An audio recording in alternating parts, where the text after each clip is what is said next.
Earlier this year, astronomers discovered one of the closest supernovas in decades.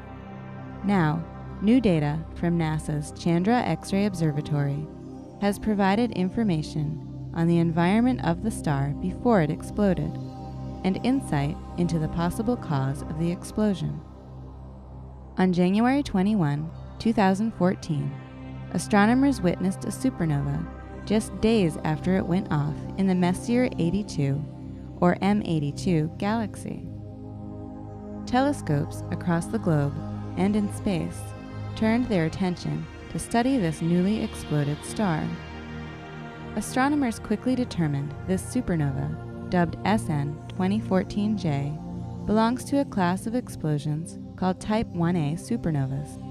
These supernovas are used as cosmic distance markers and played a key role in the discovery of the universe's accelerated expansion, which has been attributed to the effects of dark energy. While astronomers agree that Type 1a supernovas occur when a white dwarf star explodes, they are not sure exactly how this happens. For example, do these supernovas go off when the white dwarf pulls too much material from a companion star like the Sun, or when two white dwarf stars merge? Researchers used Chandra to look for clues.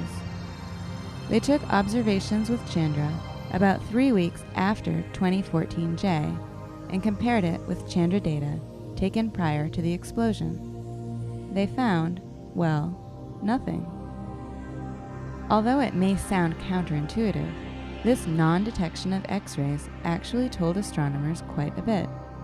Specifically, it showed that the environment around the star was relatively free of material before it exploded. This means that it's very unlikely that a messy transfer of material between the white dwarf and a companion star took place.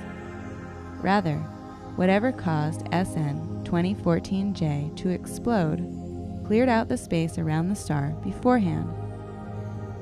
This helps astronomers narrow down the possibilities and get closer to the answer of just what caused SN 2014J.